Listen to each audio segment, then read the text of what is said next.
Salut, c'est Ludovic de Mediashow et j'espère que tu vas bien. Et aujourd'hui, je te propose un nouveau format de vidéo sous forme de podcast où je vais revenir sur la sélection de films que j'ai pu voir durant mon voyage à Gérardmer dans les Vosges pour le Festival international du film fantastique. Et oui, en effet, sur les 3 jours, j'ai eu la chance d'assister à 14 projections, 8 des 10 longs métrages en compétition, 3 longs métrages hors compétition, une projection présentant la sélection des courts métrages en compétition et enfin la fameuse nuit décalée, très animée avec un long métrage. Et sans plus attendre, voici la liste des films que j'ai pu voir durant ce festival. You're Not My Mother, le premier long métrage de Kate Dolan, après avoir percé dans l'univers du court métrage. C'est un film ambitieux avec une histoire de possession qui attire l'attention. Cette mère qui disparaît mystérieusement et qui refait surface le soir suivant avec un comportement étrange. On y retrouve 2 thématiques fortes bien abordées, la maternité et la violence à l'école.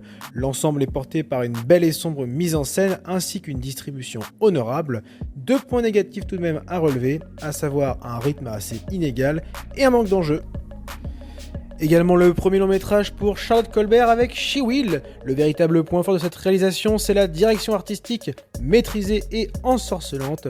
Il y a une véritable intimité qui s'installe entre le spectateur et la protagoniste, qui a subi une double mastectomie, avec des scènes visuellement douloureuses. Malheureusement, le contenu scénaristique est un peu trop brouillon. Certes, le film fourmille de bonnes idées, mais l'ensemble est très mal structuré, laissant place à de nombreuses longueurs et une histoire parfois incompréhensible.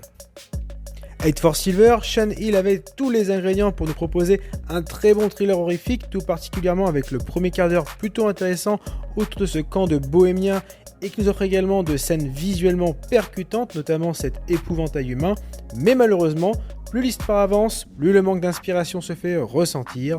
Certes, le film est bien rythmé, mais le scénario se montre assez répétitif, notamment autour de ce cauchemar. Enfin, la mise en scène est soignée sur la photographie et les décors, mais se loupe totalement sur la conception de la bête, juste horrible. Le réalisateur manquait-il tant de budget pour nous proposer une créature aussi moche ? Mona Lisa and the Blood Moon, réalisé par Annalili Amirpour, c'est le véritable vent de fraîcheur de cette sélection de longs métrages en compétition. C'est un film fantastique qui nous raconte l'histoire d'une jeune fille dotée de pouvoirs particuliers et qui réussit à s'enfuir de l'hôpital psychiatrique où elle est enfermée depuis 10 ans. On y suivra ses aventures dans la Nouvelle-Orléans, et si le scénario n'est pas le plus original de ce festival, il a le mérite d'être entraînant grâce à une excellente bande originale, une mise en scène très colorée et une touche d'humour appréciable ainsi que des personnages très attachants. Le trio fonctionne plutôt bien entre Bonnie, Mona Lisa et le jeune Charlie, et mention spéciale à Ed Sheeran dans le rôle de Fuzz, une très bonne interprétation. Vous n'aurez plus la même vision de la gentille et douce grand-mère avec le film La Abuela, réalisé par l'espagnol Paco Plaza, connu pour sa trilogie REC. C'est un excellent huis clos horrifique dans lequel une mannequin travaillant à Paris revient à Madrid pour s'occuper de sa grand-mère qui a subi un traumatisme crânien. La thématique de la vieillesse est bien amenée, mais également celle de la parentalité qui se retrouve d'ailleurs assez souvent dans cette sélection. La mise en scène est réussie et efficace, où Paco Plaza utilise chaque recoin de cet appartement pour nous faire vivre un moment de cinéma angoissant, tout particulièrement le dernier quart d'heure qui ne vous laissera pas indifférent. Sans oublier l'excellente interprétation de Almudena Amor. Film d'animation et de science-fiction, Junkhead est proposé dans la sélection hors compétition, réalisé et produit par Taikide Ori. Au début, un court-métrage, le réalisateur japonais concrétise son projet en un long-métrage tourné exclusivement en stop-motion. L'histoire nous plonge dans un monde post-apocalyptique où l'espèce humaine n'est plus en capacité de se reproduire. Il existe alors un humanoïde high-tech chargé de ramener des informations nécessaires. Et malgré quelques longueurs, cette aventure futuriste est agréable à suivre, avec une note d'humour et un visuel animation soigné. On sent tout de même l'inspiration du réalisateur sur des œuvres cinématographiques cultes telles que Alien, Blade Runner ou encore Matrix pour quelques scènes de combat, mais l'ensemble est honorable. After Blue, c'est le long métrage What the Fuck. Cette édition 2022, classée hors compétition, est réalisée par Bertrand Mandigo et à travers ce thriller, le spectateur voyage dans un futur lointain sur une planète sauvage aux côtés de Roxy qui, après avoir délivré une criminelle, va devoir la retrouver avec sa mère et la tuer. Le réalisateur nous propose un savant mélange entre science-fiction et western, une œuvre vraiment barrée et extravagante. Et si la durée peut paraître un peu excessive au vu de son contenu, le scénario divisera fortement avec des scènes féministes bien kitsch et un humour très second degré. La mise en scène est généreuse, avec beaucoup de couleurs et de paillettes, et personnellement je ressors de cette séance vraiment indécis, malgré avoir bien rigolé. Thriller horrifique hongrois, Post-Mortem est réalisé par Peter Berjandy et c'est l'un des meilleurs films de la sélection en compétition que j'ai pu voir derrière Mona Lisa and the Blue Moon et La Abuela. Le film nous ramène en Hongrie en 1919, fin de la Première Guerre mondiale et période où le pays est durement touché par la grippe espagnole. Thomas est un photographe post-mortem et nous allons suivre ses péripéties dans un petit village hongrois. J'ai donc apprécié ce long métrage avec une histoire de fantôme qui s'assume totalement et malgré des scènes typiques du registre horrifique telles que des jumpscares ou des passages silencieux, le scénario est parfois vraiment terrifiant, sans oublier la mise en scène qui est également remarquable et qui propose de bonnes idées visuelles. Le samedi après-midi, je suis allé découvrir la sélection officielle des courts-métrages en compétition, pour le moins étrange, avec de l'originalité, du burlesque, du gore et même parfois du totalement incompréhensible. Il en ressort un qui m'a vraiment plu, Mantra, qui n'a malheureusement pas gagné, et qui ressemble vaguement au film La Nuée sorti en 2021, et qui m'a littéralement scotché, tout particulièrement lors du dénouement. La Verrue est également une réalisation originale avec une belle prestation de la jeune Inès Angelina Mafnek Amandio, mais les trois autres sont selon moi vraiment dispensables, dont Friandise, La Croix de tes doigts que je n'ai absolument pas compris au passage, ou encore Charge mentale qui a étonnamment gagné le Grand Prix des courts-métrages. Prévu en France pour août 2022, The Seed est un film d'horreur et de science-fiction réalisé par Sam Walker, son premier long métrage après plusieurs courts-métrages. L'histoire nous emmène en plein désert des Mojaves où trois amis passent un week-end tranquille dans une villa pour se détendre. Mais après une pluie de météorites, une étrange créature débarque et va bouleverser leur tranquillité. Si le pitch paraît assez cliché, le scénario n'en demeure pas moins divertissant et prend une tournure comique qui offre des scènes vraiment délirantes. Alors certes, le film est orienté un petit peu teenager, on le ressent dans les dialogues, mais clairement, on n'en attend pas plus et c'est bien rythmé. Enfin, la mise en scène est honorable et certaines scènes sont visuellement loufoques.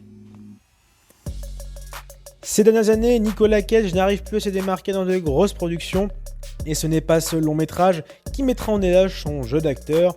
Le western de science-fiction Prisoner of the Ghostland, réalisé par Sion Sono, est un véritable désastre et ressemble affreusement à Mad Max Fury Rogues.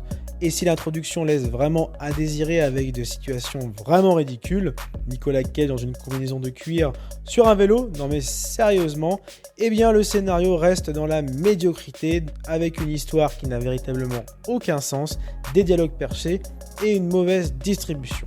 Bref, c'est un gros bordel où Nicolas Cage et Sofia Boutella ne sont pas convaincants et seule la mise en scène reste correcte et immersive mais ne saura pas la mise. En pleine pandémie mondiale, quoi de mieux que de sortir un film d'horreur où un virus aux symptômes relativement bénins, ça fait quand même rappeler au Covid, finit par muter et affecte l'esprit humain, les transformant en des zombies. Ce Sadness est réalisé par Robert Jabaz et sortira normalement en France en juillet 2022. Et il faut dire que regarder ce long métrage après le petit déjeuner, ce n'est pas la meilleure décision. Le scénario est vraiment très gore et n'hésite pas à exposer visuellement tous les détails, une bonne dose d'hémoglobine. Si le film est bien rythmé avec de nombreuses scènes d'action, l'histoire n'est pas très originale dans le registre et les dialogues sont assez creux. Fans des zombies, foncez le voir, sinon passez votre chemin, il reste tout de même un bon divertissement horrifique. Réalisé par Takashi Shimizu, connu pour sa saga de films cultes durant les années 2000, The Grudge, Jukai, La Forêt des Suicides, de son titre original Suicide Forest Village, est un film d'horreur qui sortira en VOD vers mars 2020. On y suit les aventures de deux sœurs, Hibiki et Naki, qui décident de braver l'interdit et de rentrer dans la forêt de Jukai, réputée au Japon pour son nombre de suicides important. Le film met beaucoup de temps à se mettre en place et à assembler tous les éléments scénaristiques qu'il propose.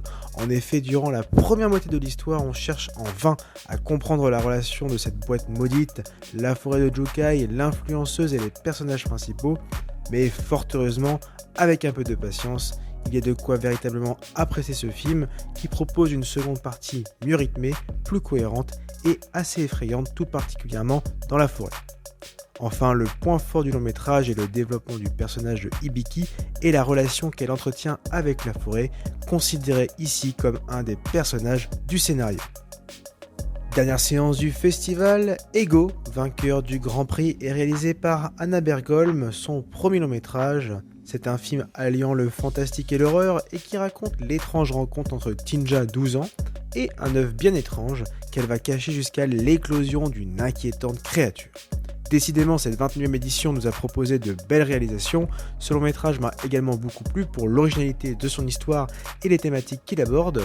Car oui, au-delà de son caractère fantastico-horrifique, Ego aborde le thème de la famille et de la maternité d'un angle assez intéressant avec cette famille parfaite, vue par la mère influenceuse, cette relation mère-fille très tendue et également la relation entre Tinja et son œuf.